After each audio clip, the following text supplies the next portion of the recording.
जिनको प्राचीन बरही ने मारा है, पशु बलि दी है, वो आकाश में खड़े हैं और बड़ी बड़ी आंखों से प्राचीन बरही की ओर घूर रहे हैं, देख रहे हैं।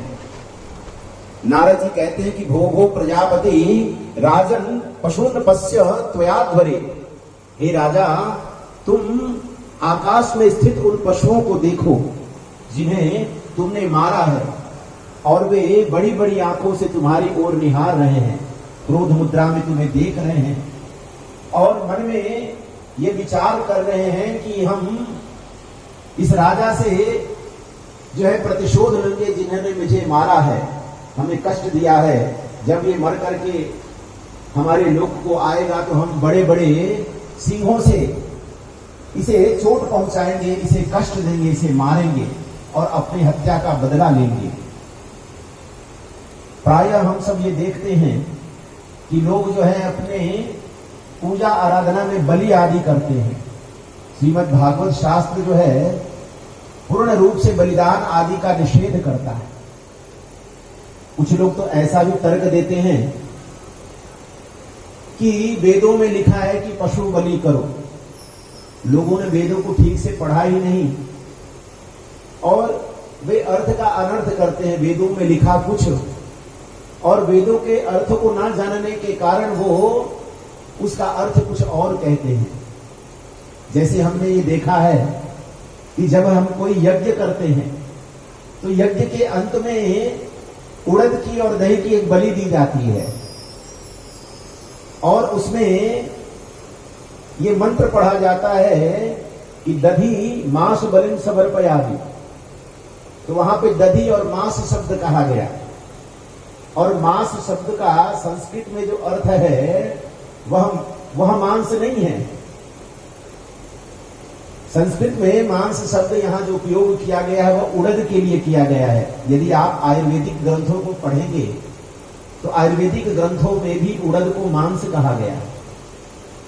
तो शास्त्रों ने जो है दही और उड़द की बलिदान करने का विधान बनाया, परंतु लोगों ने उसे आगे उसके अर्थ को ना समझने के कारण अर्थ का अनर्थ कर दिया और लिखा कुछ गया और लोग जो है उसका कुछ परिपालन करने लगे, बलिदान करने लगे, परंतु शास्त्र यह निषेध करता। नारद जी कहते हैं कि राजा प्राचीन बरही, देखो तुमने जिन पशुओं की हत्या की है वे पशु तुम्हें क्रोधित होकर के निहार रहे हैं और वे तुमसे प्रतिशोध लेने के लिए तड़प रहे हैं कि कब तुम मरो और कब तुम उनके लोक को जाओ और वे तुमसे उसका प्रतिशोध ले। राजा प्राचीन बरही कहते हैं कि महाराज, मैं अज्ञानी हूं, मुझे इस बात का ज्ञान नहीं है और अज्ञानतावश मैंने ऐसा कार्य किया है। तब नारद मुनि प्राचीन बरही को एक आख्यान सुनाते हैं और कहते हैं कि हे प्राचीन बरही, सुनो, मैं तुम्हें एक आख्यान सुनाता हूं। एक समय की बात है, एक मित्र का जोड़ा हुआ, जिनमें से एक का नाम जो है पुरंजन है और उसके दूसरे मित्र का नाम है अविज्ञात। और पुरंजन और अविज्ञात बहुत ही परम मित्र हैं, परम मित्रता है उनके बीच में। एक समय की बात है, जो पुरंजन नामक मित्र है वो अपने मित्र अविज्ञात से कहता है कि मित्र चलो कहीं घूम करके आते हैं। तो अविज्ञात कहते हैं कि भैया मेरी तो इच्छा नहीं, तुम ही घूम करके आ जाओ। और तब मित्र से आज्ञा लेकर के जब पुरंजन चलने लगे तो अविज्ञात कहते हैं कि देखो मित्र, घूमने तो जाओ परंतु इस बात का ध्यान रखना कि शीघ्र घूम करके आ जाना, मुझे भूल मत जाना। अविज्ञात के कहने के बाद में जो पुरंजन है वो निकल पड़े घूमने के लिए और पृथ्वी पर घूमते घूमते वो हिमालय के क्षेत्र में पहुंचे और हिमालय के दक्षिण दिशा में जब वो पहुंचे हैं तो पुरंजन ने एक सुंदर सा नगर देखा है और वह नगर जिसमें 9 दरवाजे हैं उस नगर को देख करके पुरंजन के मन में इच्छा हुई है कि इसका भ्रमण किया जाए। और जो पुरंजन है 9 द्वार वाले उस नगर में प्रवेश करते हैं। और जब नगर में प्रवेश किया तो वहां देखा कि उसके द्वार पर एक 5 फनों वाला सर्प जो है उसकी रक्षा कर रहा है। और उसे देखते निहारते हुए पुरंजन उस नगर में जब प्रवेश करते हैं तो नगर में उन्होंने पुनः 10 द्वारपालों को देखा है। और आगे बढ़ते हुए तब उनकी भेंट एक सुंदर युवती से हुई। उस सुंदर युवती को जब देखा है पुरंजन ने तो उस सुंदर युवती से प्रश्न करने लगे कि अरे देवी सुंदरी, आप कौन हैं, अपना परिचय दीजिए।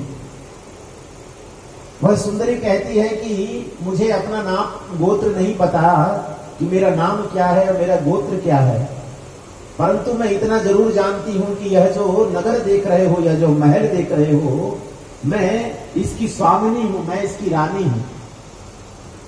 पुरंजन ने जब ये सुना तो कहने लगे कि आप का क्या विवाह हुआ है?